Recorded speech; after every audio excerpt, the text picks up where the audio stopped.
waktunya berkenan hadir di acara kami, yaitu kami akan menyampaikan tentang aksi nyata kami tentang diseminasi budaya positif.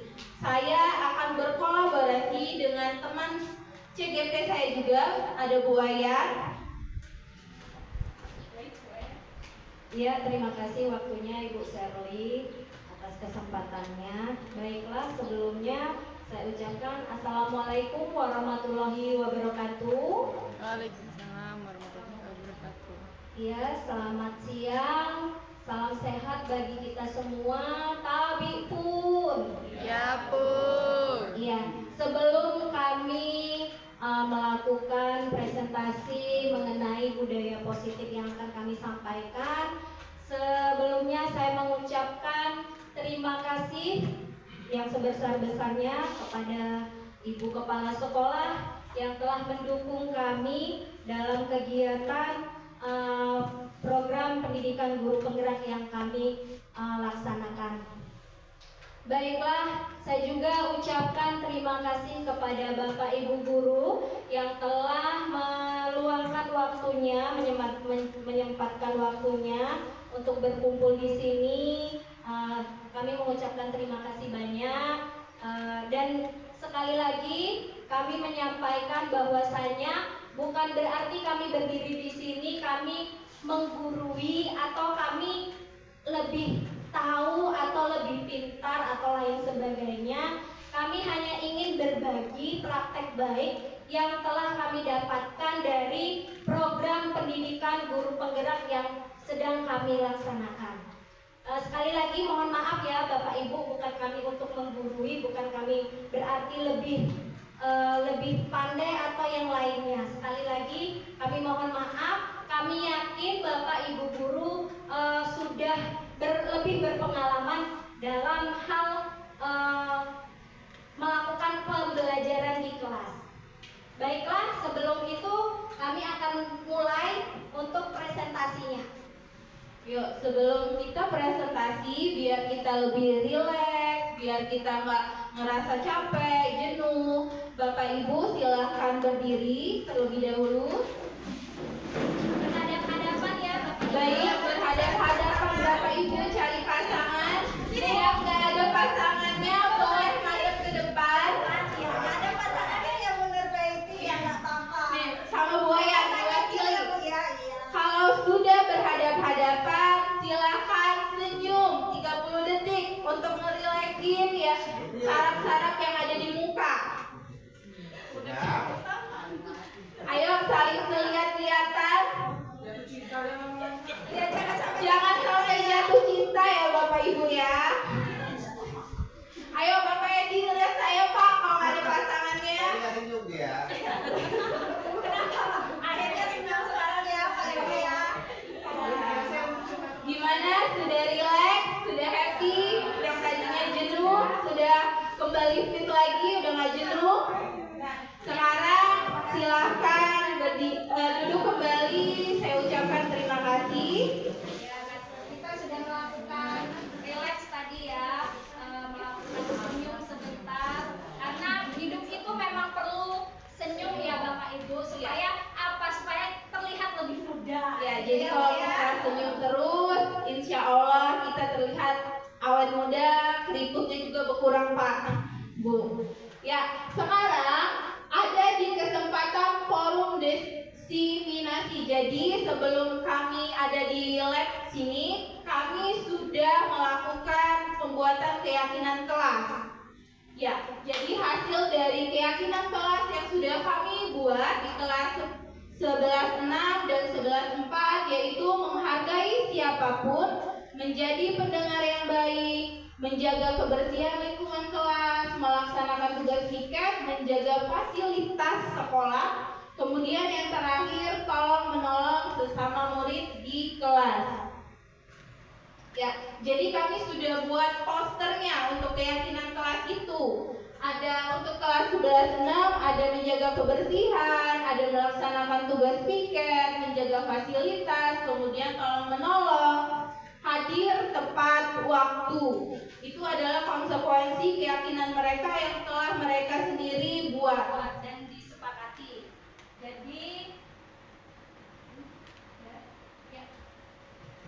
Jadi keyakinan kelas yang sudah disepakati oleh mereka itu dibuat dari hati nurani mereka secara bersama-sama agar nantinya untuk meminimalisir pelanggaran-pelanggaran yang mereka lakukan, karena itu dibuat berdasarkan hati nurani mereka tanpa adanya paksaan. Mungkin Bapak Ibu sudah mengenal yang namanya kesepakatan kelas ya Bapak Ibu. Kalau dulu namanya kesepakatan kelas, tapi kalau sekarang namanya keyakinan kelas. Nah, yang mana mungkin tanpa kita sadari dulu kita sudah melakukannya, hanya saja mungkin sebagian besar kesepakatan kelas itu kita buat berdasarkan keinginan kita sendiri tanpa ada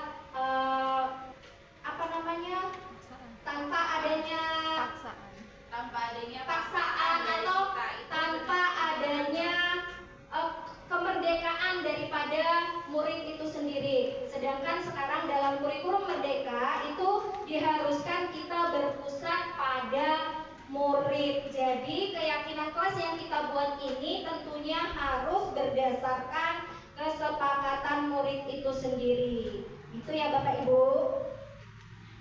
Di sini kita sudah masuk ke dalam budaya positif. Jadi budaya positif itu ada disiplin positif, ada motivasi perilaku manusia, ada keyakinan sekolah atau keyakinan kelas, ada juga kebutuhan dasar manusia, ada posisi kontrol dan segitiga restitusi.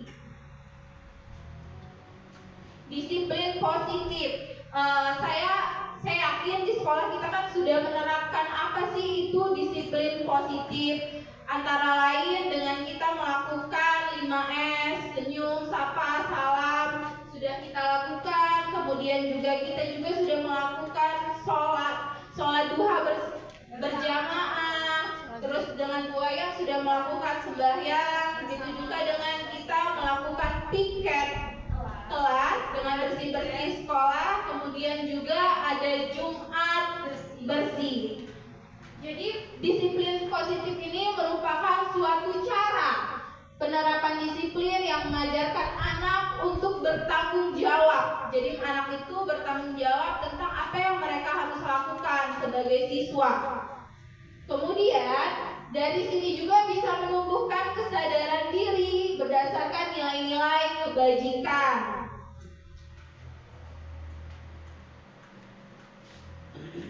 Disiplin positif lebih ke arah disiplin yang dapat mengontrol diri di dalam melakukan segala tindakannya. Jadi anak-anak bisa lebih mengontrol dirinya ketika mereka ingin melakukan kesalahan, mereka bisa menstop dirinya untuk tidak melakukan itu. Jadi menahan, mengontrol diri mereka. Kemudian untuk disiplin positif juga bisa membuat murid memahami dan menyadari berdasarkan motivasi internal. Jadi bukan dipaksa, seperti membuat keyakinan kelas juga itu harus dengan kemauan anak dan disepakati oleh guru dan murid.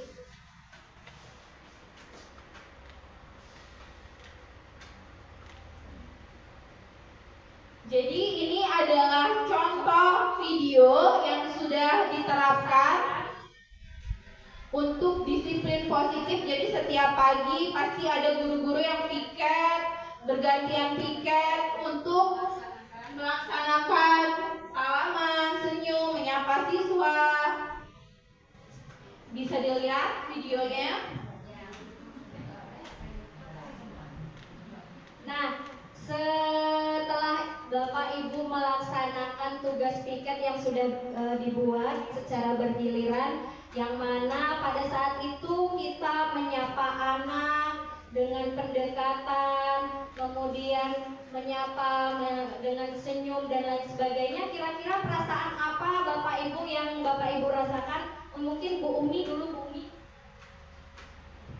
Apa perasaan Ibu setelah melaksanakan kegiatan positif dengan penerapan P5 terhadap siswa? Jadi lebih dekat sama siswa, lebih mengetahui karakter mereka kadang-kadang curhat segala macam, jadi lebih lebih dekat akrab gitu sama siswa. Untuk Bu Tessa, menurut Anda nih setelah Anda melakukan disiplin positif dengan salaman tiap pagi, apa sih yang Anda rasakan? Jadi dengan adanya budaya positif salaman yang biasa kita terapkan itu, karena kan misalkan nih saya guru tidak mengajar semua kelas ya Bu, jadi lebih tenang dengan murid-murid yang tidak saya ajarkan gitu kan, jadi lebih paham dan juga kita lebih banyak tegur samanya sama anak murid gitu. Terima kasih Bu Tessa. Ada satu lagi nih. Ada satu lagi, kalau tadi dari ibu semua, kalau ini gimana kalau dari bapaknya? Saya minta pendapatnya setelah melakukan disiplin positif dengan pagi piket untuk salaman dengan siswa, apa sih perasaannya, apa yang bapak rasakan? Ayo Pak Mugi, Pak Yohadi atau Pak Edi? Kalau menurut saya, Iya Pak. Nggak nyampe sana ya Pak. Nyampe ya. Ya. Silakan Pak. dalam konsep ini seperti kegiatan tadi, salaman-salaman tadi itu kan tidak ada guru, tapi Iya. juga ada staf PU yang dilibatkan. Iya. Jadi siswa lebih kenal dengan stakeholder yang ada di sekolah kita, Iya, tidak hanya semua. guru, tapi juga PU, kemudian penjaga sekolah, kebersihan, jadi lebih mengenal. Jadi dapat berinteraksi antar warga sekolah gitu ya Bapak Ibu ya. Satu lagi nih jadi Tadi sudah dari Bapak, dari Ibu sudah. Jadi ini satu pertanyaan lagi mungkin dari saya Bapak Ibu. Dari kegiatan budaya positif yang kita lakukan, dari paradigma yang terdahulu dengan paradigma yang sekarang, kira-kira ada perubahan tidak Bapak Ibu? gimana Bapak Ibu? Siapa yang menjawab? Apakah ada perubahan dari paradigma yang dulu kita lakukan dengan paradigma pembelajaran yang kita terapkan saat ini? Ada perubahan tidak Bapak Ibu? Ada ya, tentu ada. Benar sekali, tentu ada. Itu perubahannya sangat signifikan, yang mana sudah kita rasakan sangat mendalam bagi kita ya, untuk anak didik kita yang memang benar-benar memerlukan tuntunan ya, tuntunan dari seorang guru. Seperti itu ya Bapak Ibu. Terima kasih atas partisipasinya. Kami lanjutkan, silakan Ibu Sherly.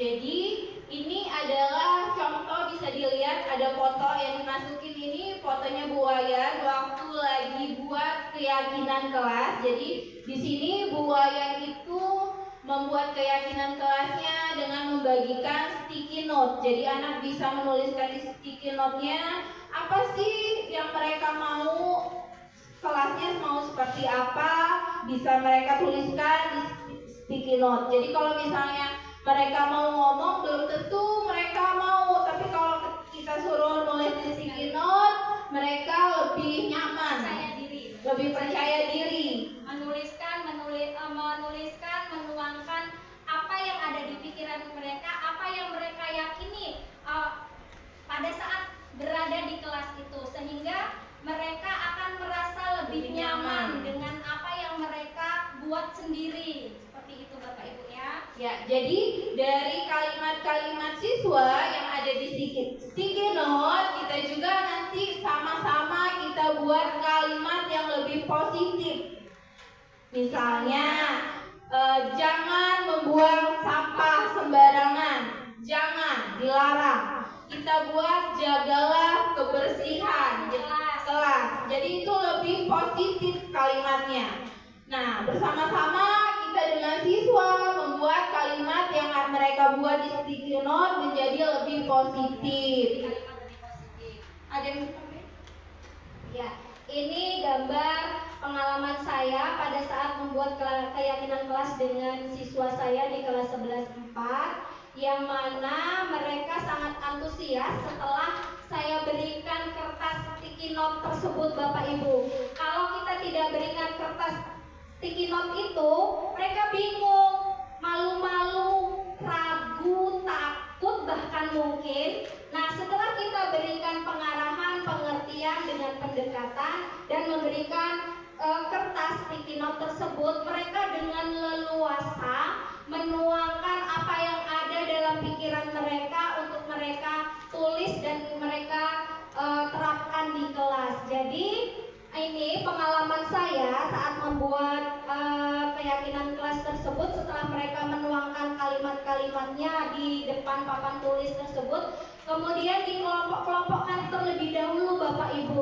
Dari kalimat-kalimat yang sudah didapatkan oleh mereka tersebut, kita kelompokkan. Misalnya jangan makan di kelas, mungkin ada jangan mencontek, ada lagi jangan mengambil barang milik teman. Nah, itu kita kelompok-kelompokkan terlebih dahulu, kemudian kita ubah kalimat yang mereka hasilkan tadi menjadi sebuah kalimat yang lebih positif. Nah, di situ kita berdiskusi dengan siswa sehingga mendapatkan sebuah kesimpulan apa yang akan diyakini oleh mereka untuk mereka terapkan di kelasnya tersebut. Yang mana keyakinan kelas ini dapat meminimalisir pelanggaran-pelanggaran yang mereka buat, karena di situ sudah kita tentukan konsekuensi apa. Mereka sudah memahami kira-kira nih kalau saya nanti melanggar ketentuan atau keyakinan kelas yang mereka buat, itu kira-kira konsekuensinya apa ya? Itu konsekuensinya bukan dari kita, Bapak Ibu, tapi dari mereka sendiri yang menemukannya. Kira-kira konsekuensi apa yang nanti akan saya dapatkan kalau saya melanggar aturan tersebut atau keyakinan yang sudah dibuat tersebut, seperti itu. Jadi kita membantu siswa menemukan apa konsekuensinya. Nah, sehingga kegiatan tersebut Bapak Ibu dapat meminimalisir pelanggaran-pelanggaran yang akan mereka lakukan. Seperti itu, Bapak Ibu. Nah, kalau yang ini adalah keyakinan kelas yang sudah dibuat oleh Ibu Wayan, ada posternya, kemudian ada keyakinan kelas yang akan dipajang dia di kelasnya. Kemudian, Nah, itu tadi SBQ. yuk kita SDG dulu, karena kayaknya sudah mulai ngantuk, jenuh, panas. Jadi biar Bapak Ibu lebih semangat lagi. Kita ice breaking sebentar ya Bapak Ibu, boleh ya? Silahkan berdiri Bapak Ibu, mohon berdiri. Bapak Ibu sebentar. Supaya berdiri. Kita breakingnya tepuk semangat. Yang ada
Bapak Ibu kita lanjutkan lagi.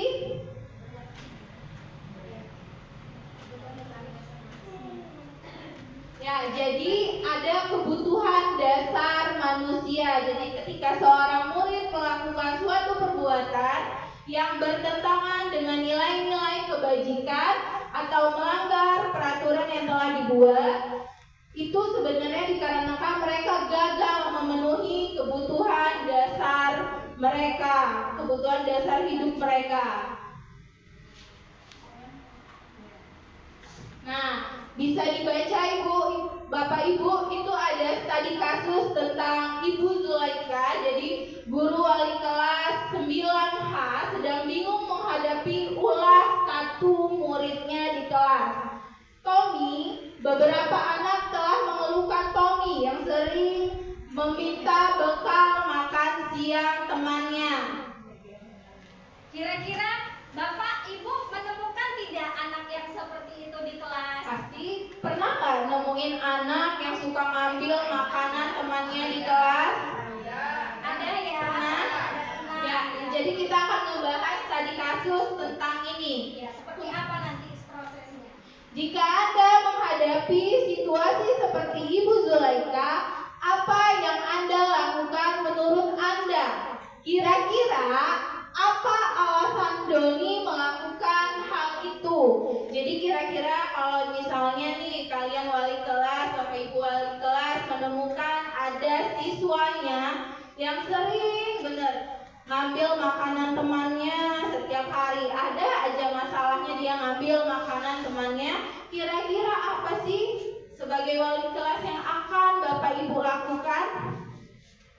Ayo, ada yang mau nyoba jawab? Ayo Kira-kira dari kasus tersebut apa sih yang sebenarnya ingin dipenuhi oleh si Doni tadi? Ya, jadi kita sebagai wali kelasnya apa yang harus kita lakukan dan kira-kira apa sih Doni itu memenuhi kebutuhan yang mana yang mau dia penuhi? Apa mungkin karena lapar atau mungkin nggak dibuatin bekal, kemudian nggak bawa uang jajan atau bagaimana kira-kira pemenuhan kebutuhan yang seperti apa sebenarnya sih yang ingin dipenuhi oleh si Doni ini? Tentunya si Doni ini punya alasan sendiri ya Bapak Ibu. Nah, inilah yang seharusnya kita lakukan untuk melakukan pendekatan kepada si anak, bahwasanya si anak ini memang sedang menginginkan untuk memenuhi suatu kebutuhannya, tapi kita belum tahu kira-kira apa ini yang mau dipenuhi sama si Doni ini kan. Tentunya Doni ini punya alasan yang banyak sekali. Kira-kira apa ya Bapak Ibu? Ya Pak Edi.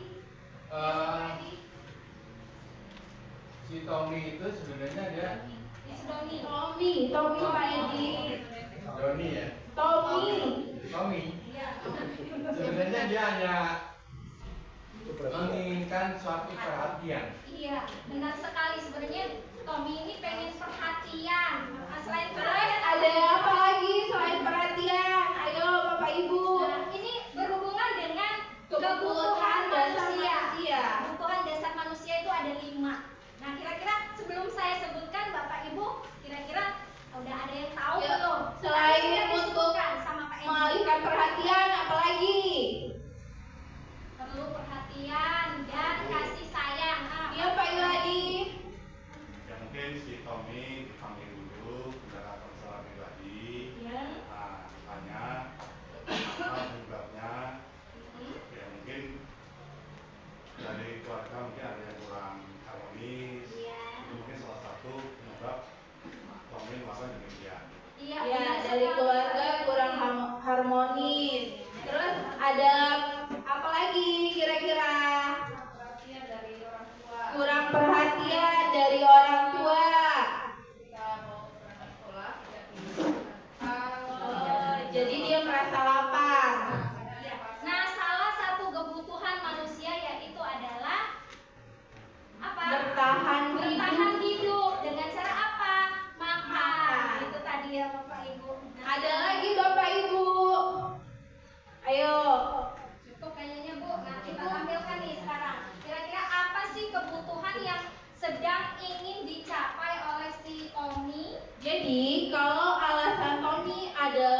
karena dia merasa lapar, itu berarti Tommy sedang memenuhi kebutuhan hidupnya untuk bertahan hidup. Kemudian seperti yang Pak Edi bilang, kalau dia untuk alasan mencari perhatian, berarti Tommy itu sedang memenuhi kebutuhan hidupnya seperti kesenangan. Jadi mereka mencari kesenangan tersendiri. Dan kalau karena temannya supaya takut kepada Tommy, jadi temannya takut makanya ngasih makanan terus, jadi Tommy merasa bangga, itu karena kekuasaan. Kebutuhan dasar hidupnya itu adalah kekuasaan. Dan yang keempat, kalau dia merasa Tommy itu melakukan itu karena dia merasa bosan dengan bekal makanan yang dibawakan ibunya dari rumah, karena ibunya selalu membawakan bekal yang sama, maka Tommy sedang berusaha memenuhi kebutuhannya kebebasan. Kebutuhan dasar yang Tommy sedang penuhi adalah kebebasan. Tapi kalau Tommy melakukan itu karena iseng, kayaknya kebanyakan anak iseng. Jadi dia tuh sedang menikmati ekspresi teman-temannya. Kalau teman-temannya sedih, kecewa, kelaparan, dia malah merasa senang dengan apa yang sedang mereka lakukan.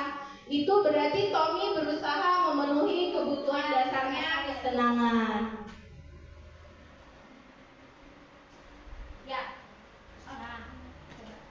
Ya, itulah tadi ya Bapak Ibu konsep 5 kebutuhan dasar yang ada pada manusia, yaitu pertama bertahan hidup, kedua kebebasan, ketiga kekuasaan, keempat perhatian dan kasih sayang, yang kelima apa Ibu?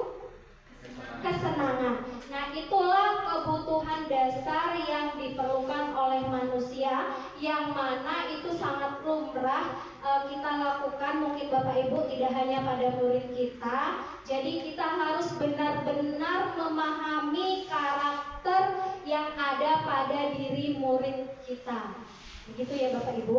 Nah, setelah kebutuhan dasar pada manusia, kita lanjutkan ke posisi kontrol restitusi. Nah, apa itu posisi kontrol restitusi? Yang pertama, guru sebagai penghukum. Yang kedua, guru sebagai pembuat siswa itu merasa bersalah. Yang ketiga, guru sebagai teman. Nah, seperti apa nanti guru sebagai teman? Kemudian guru sebagai pemantau. Dan yang terakhir adalah guru sebagai manajer. Itu Bapak Ibu posisi kontrol restitusi yang biasanya kita lakukan sebagai seorang guru. Pertanyaannya, pada posisi kontrol restitusi yang mana yang sering Bapak Ibu lakukan? Ayo, apakah posisi penghukum atau pemberi rasa bersalah, atau teman, atau kalian pemantau, ataupun manajer? Karena sebenarnya posisi yang paling bawah tingkatannya itu adalah posisi yang manajer, penghukum. Kalau manajer, dia adalah posisi yang benar-benar ke anak itu, dia gimana caranya anak mengakui kesalahan mereka dengan sendirinya tanpa paksaan dan tahu konsekuensinya. Tapi kalau penghukum, kalau anak bersalah langsung diberi hukuman. Jadi kira-kira untuk saat ini sampai detik ini, posisi mana sih yang Bapak Ibu sering lakukan di saat anaknya berbuat salah? Ayo, di posisi yang mana? Yang mana kira-kira Bapak Ibu yang sudah sering kita lakukan? Kayaknya kalau di posisi 1 Manajer. Ya, yakin Bapak? Yakin Bapak, hebat berarti Bapak. Berikan tepuk tangan buat manajer. Ya, saya jelaskan satu persatu dulu ya Bapak Ibu. Untuk yang pertama, guru sebagai penghukum, itu kan biasanya kalau anak sudah melakukan kesalahan, buru-buru kita hukum secara fisik atau dijemur, suruh lari dan lain sebagainya. Itu sebenarnya tidak boleh ya Bapak Ibu. Karena apa? Karena akan membuat anak itu takut. Nah, mungkin nanti kalau saya telat lagi, saya pasti dihukum nih, pasti dijemur nih, pasti atau apalah ya Pak ya. Jadi mungkin akan membuat mereka jadi tidak masuk sekolah lagi. Nah, seperti itu. Kalau ini penghukum ya Bapak Ibu. Kemudian yang kedua, guru sebagai pembuat merasa bersalah.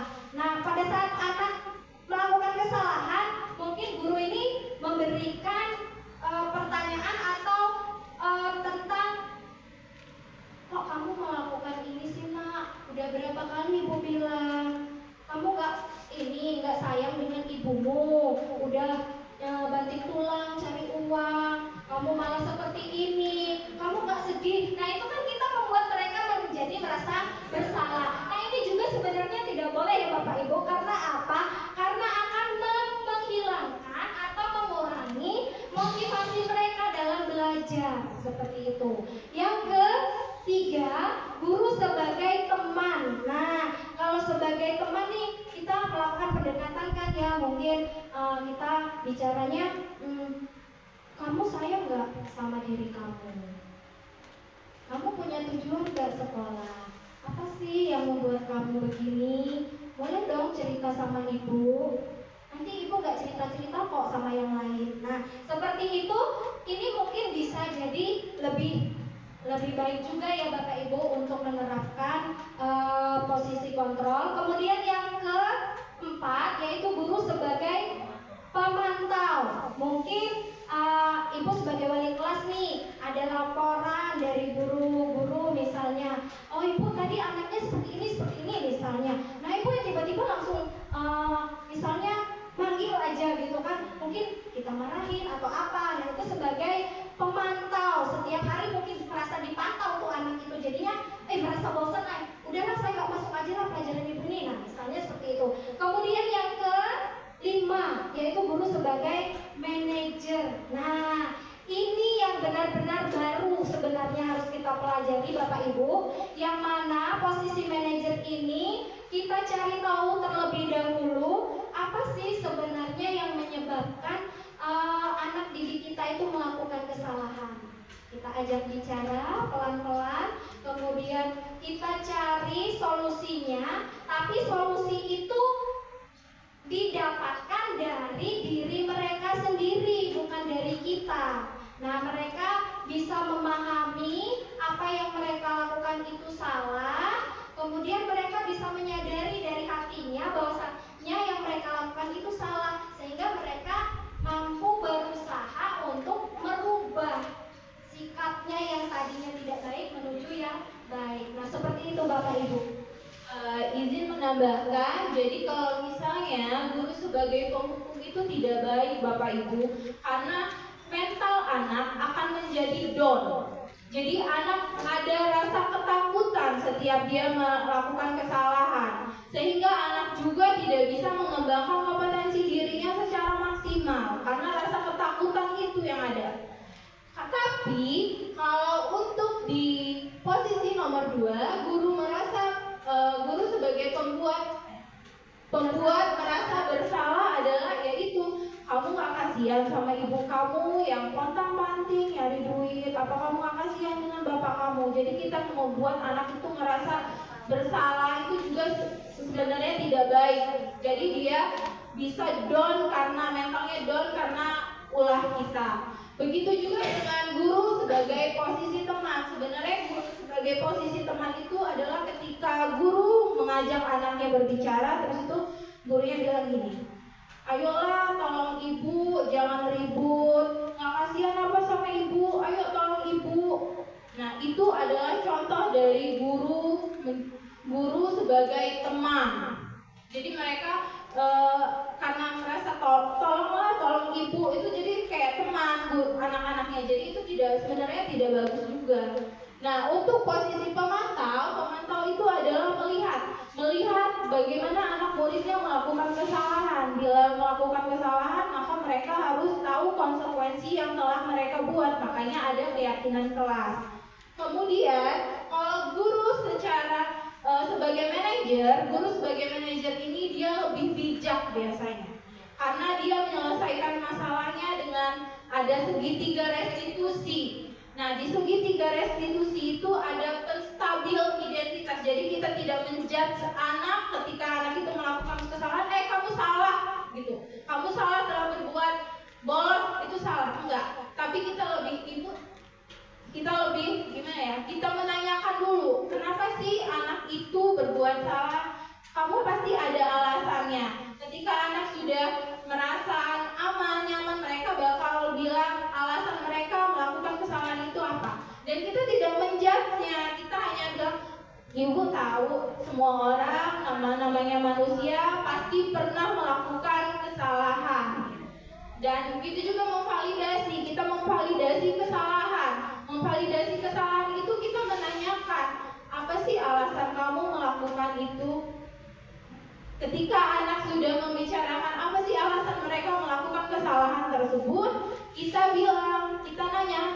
menanyakan lagi keyakinan mereka. Apa sih keyakinan kamu? Kira-kira apa yang akan kamu lakukan untuk memperbaiki perbuatan kamu ini? Jadi anak-anak itu dituntut untuk mencari solusi mereka yang lebih efektif yang bisa mereka lakukan. Bukan kita yang mencarikan solusinya, tapi anak yang mencarikan solusi untuk mereka untuk memperbaiki kesalahannya.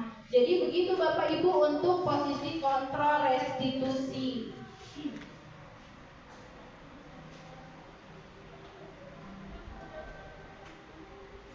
Ya, tadi kan di dalam manajer saya sudah bilang kalau posisi guru yang ada di posisi manajer pasti mereka menyelesaikan masalah menggunakan tahapan segitiga restitusi. Jadi seperti ini Bapak Ibu untuk tahapan segitiga restitusi, ada menstabilkan identitas, ada juga memvalidasi tindakan yang salah, dan ada yang menanyakan keyakinan. Jadi kalau misalnya menstabilkan identitas, kita tidak menjudge langsung, tetapi kita lebih menenangkan mereka.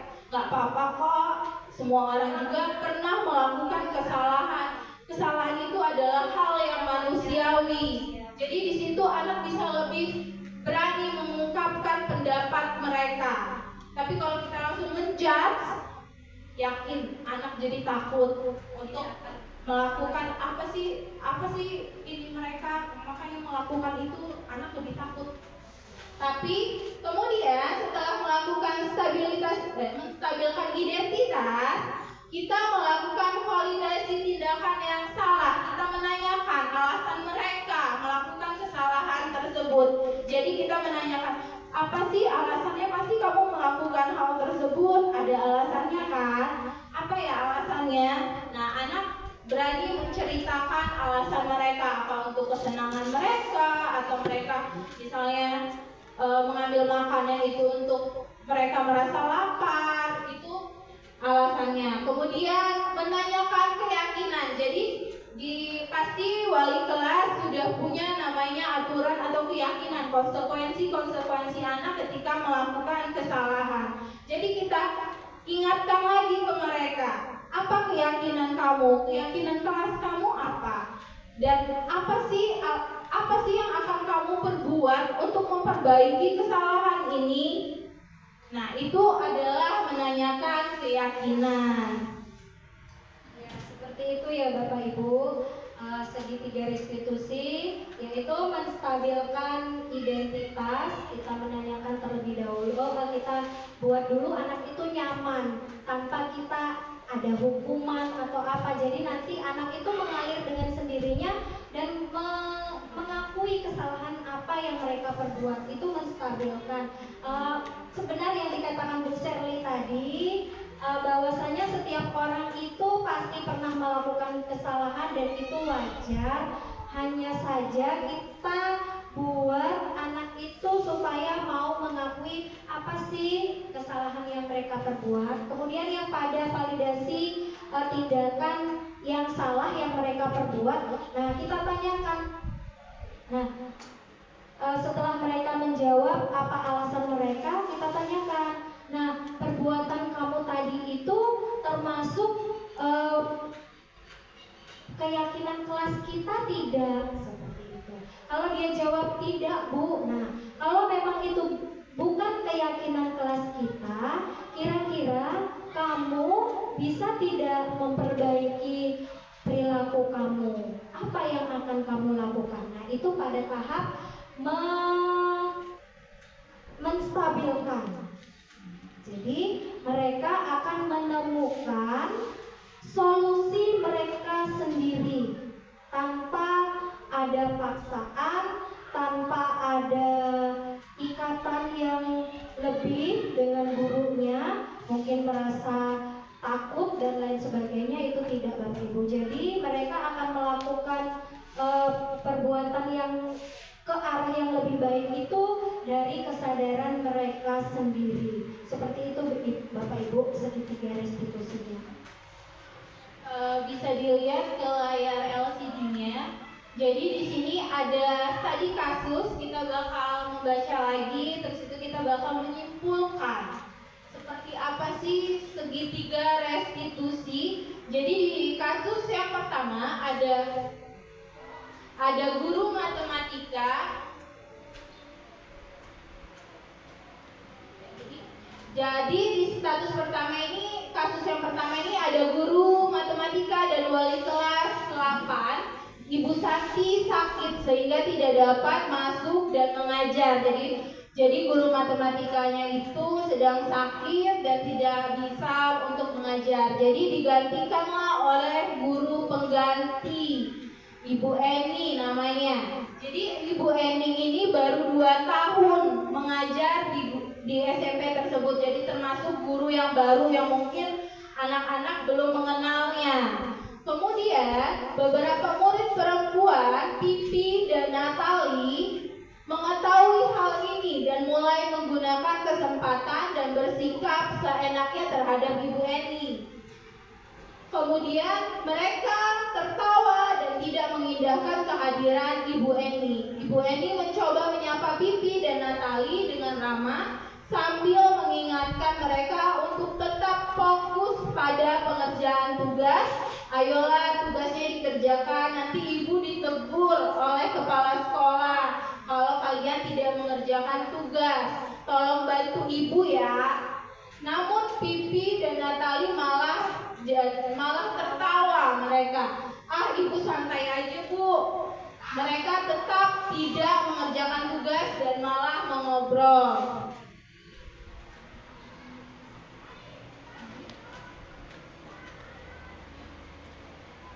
Jadi, kira-kira segitiga restitusi apa sih yang sedang dipakai oleh ibu guru? Sebenarnya ini ada sambungannya ini. Nanti wali kelasnya memanggil Pipi dan Natali. Dia menanyakan mengapa mereka melakukan hal tersebut.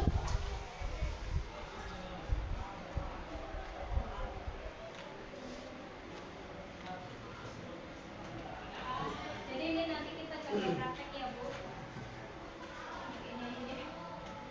Maaf ya Bapak Ibu, laptopnya agak ngehang, dia sudah lelah laptopnya. Sudah minta ganti yang baru. Iya, dia udah minta ganti yang baru, nggak sanggup ya. Nah, jadi keesokannya wali kelas dari kelas 8 tersebut memanggil Pipi dan Natali menanyakan tentang laporan dari Ibu Eni. Ibu Santi menanyakan apakah mereka bersedia melakukan perbaikan permasalahan yang ada. Pipi dan Natali sempat ragu-ragu dan membela diri, namun pada akhirnya mengatakan akan meminta maaf kepada Ibu Eni. Ibu Santi menanggapi bahwa tindakan itu boleh saja dilakukan oleh mereka sungguh-sungguh dan ingin meminta maaf. Namun, Ibu Santi menanyakan kembali apa yang mereka bisa lakukan untuk menggantikan rasa tidak dihormati oleh Ibu Eni. Baik Pipi maupun Natali mengakui bahwa perilaku mereka tidak sesuai dengan keyakinan kelas. Ibu Santi melanjutkan kembali apa yang akan mereka lakukan untuk memperbaiki masalah, apakah ada gagasan. Setelah berpikir sejenak, Natali dan Pipi mengusulkan bagaimana kalau mereka mengadakan sebuah diskusi kelompok dengan teman-teman sekelasnya. Tema yang mereka pilih adalah penerapan keyakinan kelas, terutama tentang sikap, saling menghormati, dan bagaimana penerapannya di kehidupan sehari-hari di sekolah. Kemudian terutama tentang sikap di kehidupan. Usulan kedua adalah mengirim email kepada Ibu Eni tentang gagasan mereka tersebut. Mereka pun memberitahu Ibu Eni bahwa mereka akan memberitahu kepala sekolah Pak Hasan bila lain waktu ada ketiadaan guru, jadi Ibu Eni bisa masuk di kelas mereka kembali. Jadi gini Bapak Ibu, menurut Bapak Ibu, apakah dari studi kasus ini, apakah Ibu Santi sudah benar-benar melakukan segitiga restitusi? Apakah ada validasi dari kesalahannya? Ada menstabilkan identitas, ada validasi kesalahan. Habis itu ada juga menanyakan keyakinan.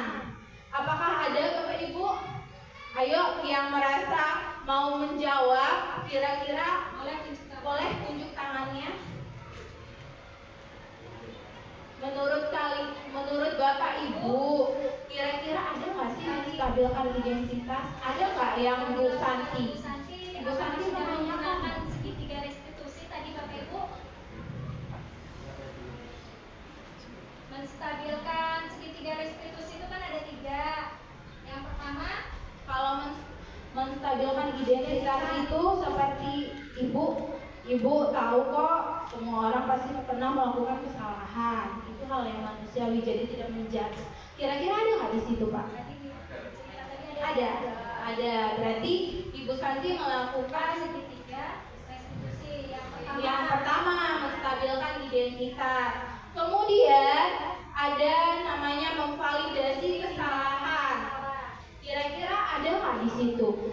Bu Santi menanyakan apakah alasan mereka melakukan hal tersebut?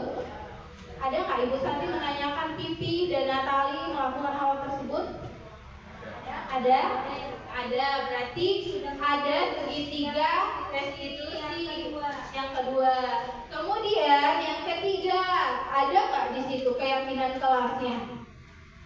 Menanyakan, ada solusi nggak dari Pipi dan Natali? Pipi dan Natali memberikan solusi apa yang harus mereka lakukan? Ada. Mengajak siswa, kemudian mengirim email kepada Ibu Eni dan memberitahu kepala sekolah biar kalau misalnya tidak ada guru jam kosong, Ibu Eni bisa menggantikan lagi. Jadi anak-anak mengkondisikan supaya Ibu Sakit itu bisa masuk ke kelas mereka yang sedang kosong.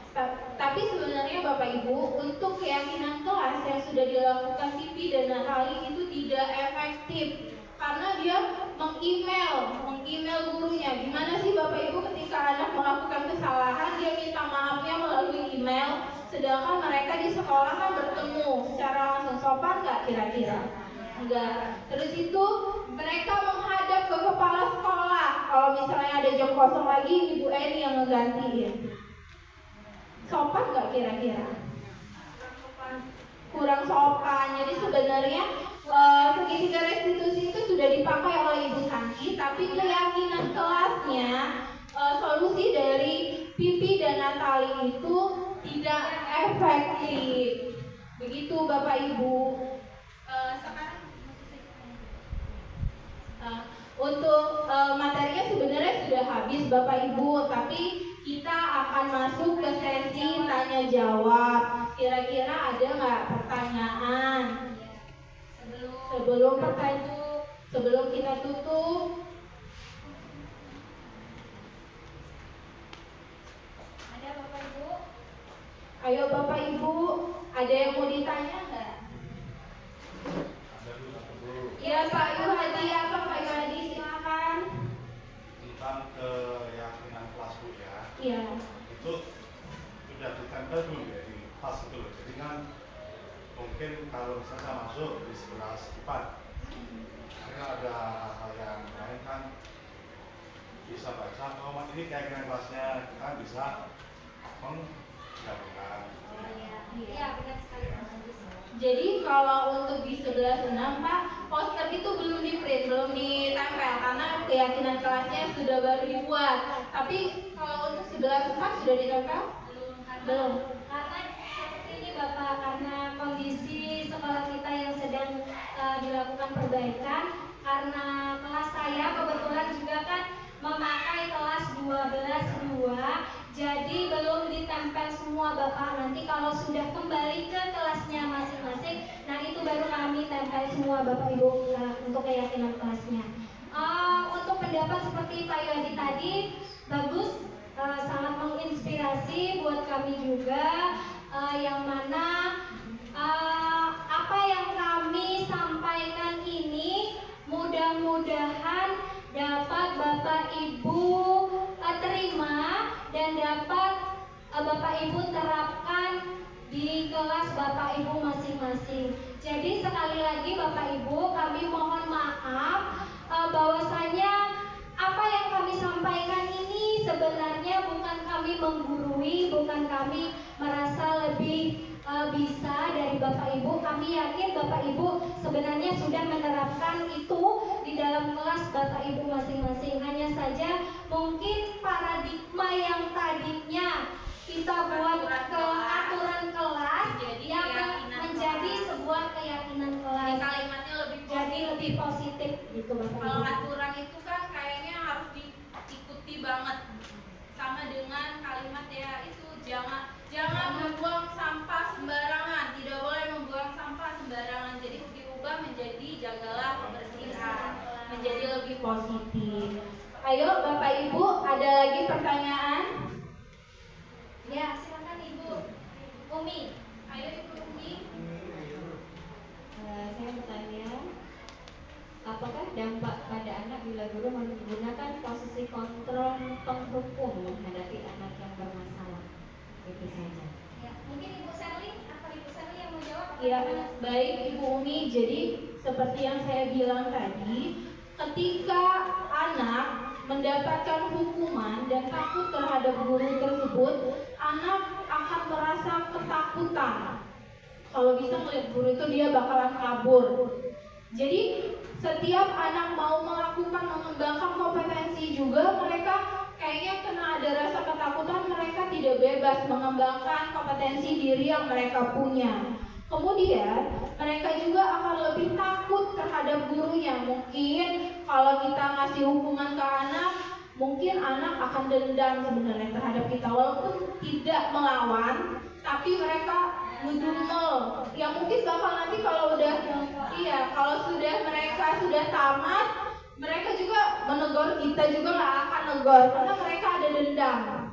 Begitu juga dengan kompetensi diri, mereka tidak dapat mengembangkan kompetensi. Mental mereka sudah down. Jadi makanya dalam segitiga 5 posisi kontrol guru, yaitu penghukum, itu sebenarnya tidak baik untuk digunakan. Dia ada di posisi paling bawah dari 5 kontrol tersebut. Baik Bapak Ibu, ada lagi yang ingin ditanyakan?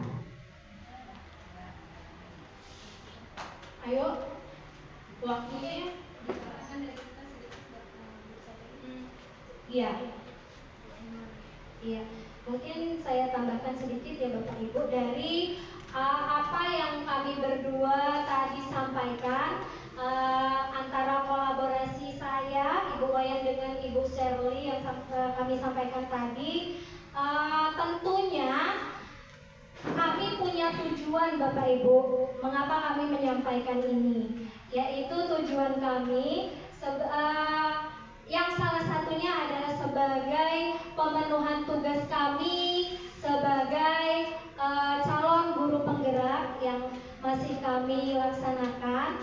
Yang kedua, tentunya setiap sekolah itu memiliki tujuan secara bersama yang kita akan lakukan. Tentunya kita punya tujuan bersama ya Bapak Ibu untuk murid-murid kita ke depannya seperti apa. Seperti yang sudah kita paparkan tadi bahwasanya untuk kurikulum merdeka ini kita diminta benar-benar berpihak kepada murid. Bukan berarti merdeka belajar itu murid nggak ngerjain tugas, murid boleh tidur atau lain sebagainya. Tapi pada kegiatan merdeka belajar ini kita lebih dituntut untuk lebih mengerti kebutuhan siswa, kebutuhan belajar mereka sesuai dengan minat dan bakat mereka, Bapak Ibu. Jadi kita sebagai guru memang benar-benar dituntut untuk lebih menuntun, bukan menuntut ya Bapak Ibu.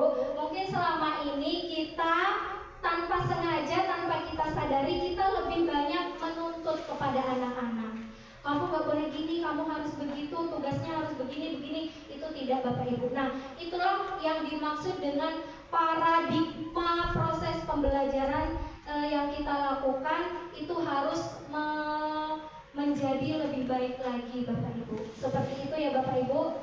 Mohon maaf sekali lagi bukan kami menggurui, tapi kami tujuannya hanya mengimplementasikan, menyalurkan, menularkan apa yang kami dapatkan dari kegiatan PGP ini kepada Bapak Ibu. Mudah-mudahan dengan kami berbagi praktek baik ini, maka tujuan kita bersama akan lebih mudah untuk dicapai Bapak Ibu. Seperti itu ya Bapak Ibu ya. Ya, dengan mudah-mudahan nanti setelah kami ada CGP lain dari sekolah kita, yang mana nanti kalau CGP-nya lebih banyak, tentunya sekolah kita akan lebih maju. Seperti itu ya Bapak Ibu, setuju? Iya, terima kasih Bapak Ibu. Seperti yang Ibu Wayan bilang tadi, kalau tugas guru itu adalah menuntun, sama dengan filosofi Ki Hajar Dewantara, yaitu menuntun siswa untuk mengembangkan kompetensi dirinya setinggi-tingginya. Jadi tugas guru itu tidak menuntut, tapi dia menuntun, membimbing anak-anaknya sehingga anak-anaknya bisa mencapai kompetensi dirinya. Dan kami di sini berterima kasih banget untuk Bapak Ibu sudah meluangkan waktunya, yang mungkin Bapak Ibu masih punya pekerjaan lain, sudah menyisihkan waktunya untuk kami mengimplementasikan hasil belajar kami selama pelatihan guru penggerak. Dan kami ucapkan terima kasih. Kami akhiri. Wassalamualaikum warahmatullahi wabarakatuh. Ya, selamat siang Bapak Ibu. Terima kasih semuanya.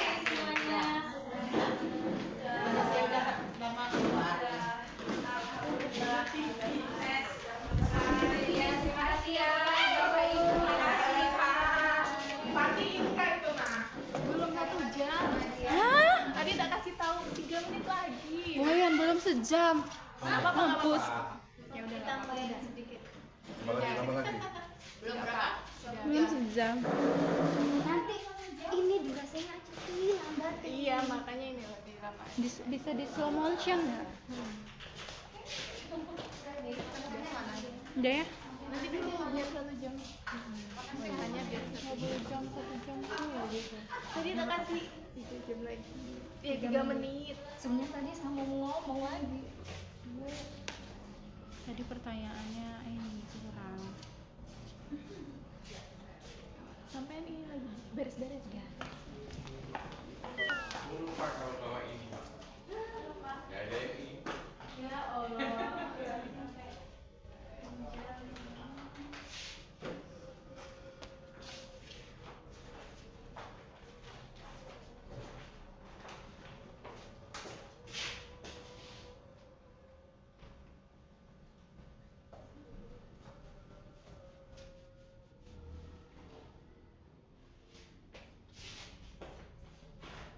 Udah 1 jam.